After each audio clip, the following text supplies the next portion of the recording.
Si on compare l'antiféminisme et l'antisémitisme, il y a une symétrie assez étonnante.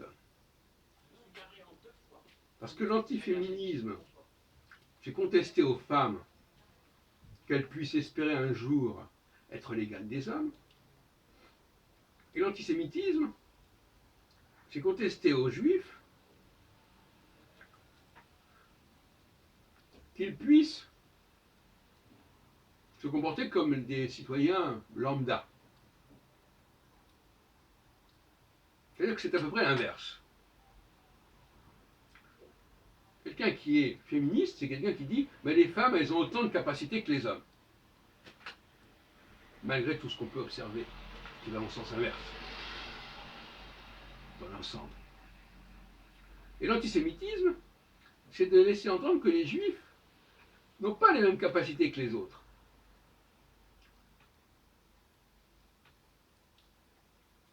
Ils ont un pouvoir spécial, dans tous les sens du terme.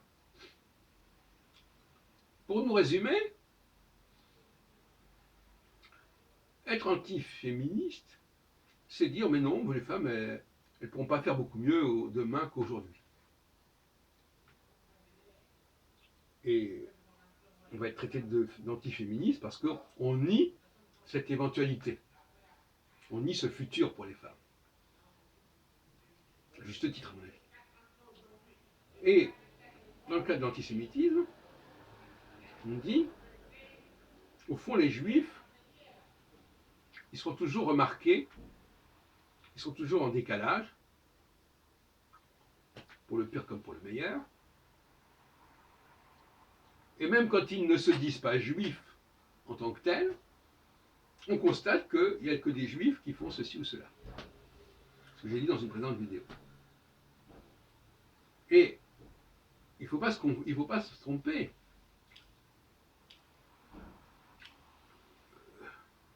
Il ne faut pas mettre la charrue avant les bœufs.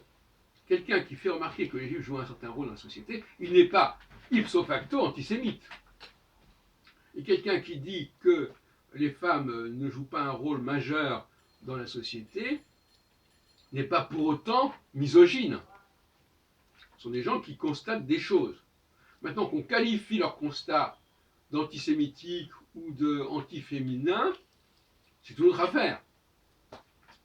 On ne peut pas dire un antisémite, c'est quelqu'un qui fait ceci. Non. On a affaire à des gens qui constatent des choses, constatent ce qu'il en est des femmes dans la société depuis X siècles, et qui constatent des choses, qu'est-ce qu'il en est des juifs dans la société aujourd'hui ou hier. Ils constatent. Et puis il y a ceux qui nient ces constats. Ils sont dans le déni de réalité. Et on a le droit d'être dans le déni de réalité. On a le droit de dire, mais non, nous on est. Alors les femmes diront, nous on n'est pas. On peut être excellente, on peut sortir du rang. Et des juifs qui disent, ben non, on est des gens comme les autres. Ils sont dans le déni de réalité. Pour des raisons opposées d'ailleurs, inverses. Alors il y a des périodes sur le plan cyclique où il est normal d'être dans le déni.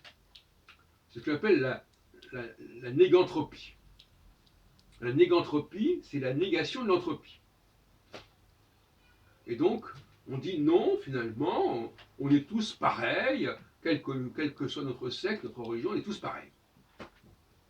Négantropie. Et il y a des périodes où on est dans la négantropie. Mais ça alterne avec des périodes d'entropie. C'est-à-dire un peu l'alternance entre la gauche et la droite. La gauche est négantropique, la droite est anthropique.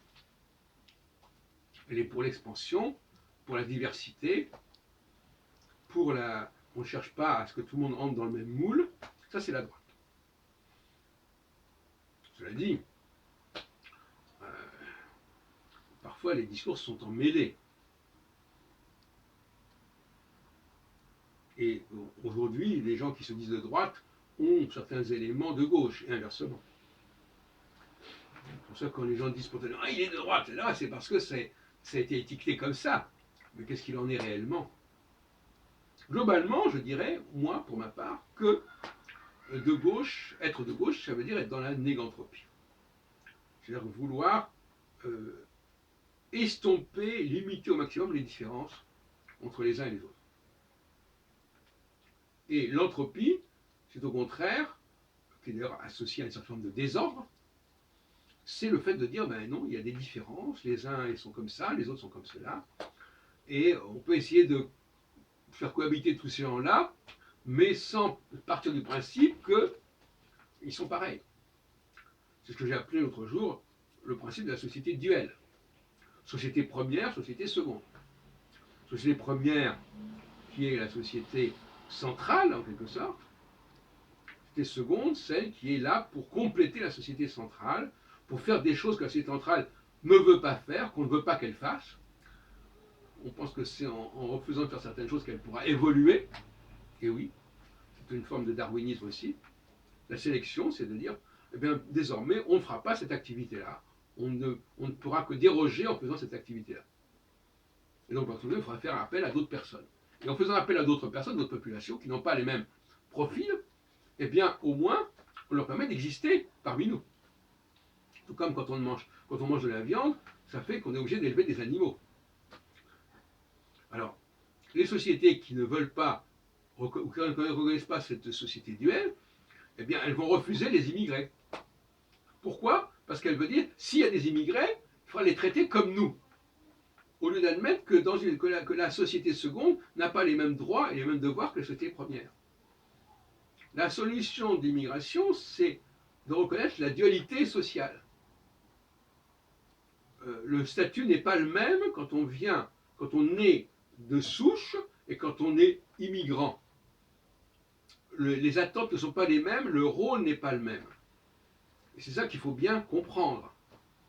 Quand on aura bien compris cette notion-là, eh bien on aura dit, voilà, ben on demande à certaines personnes extérieures, étrangères, précisément parce qu'elles sont étrangères, de faire des activités que l'on ne veut pas faire, qu'on ne veut plus faire. C'est une expérimentation de, tiens, qu'est-ce qui se passerait si on évitait de faire certaines choses? Si on dispensait certaines populations de faire certaines choses, comment ça se passerait? Voilà, expérimentation sociale.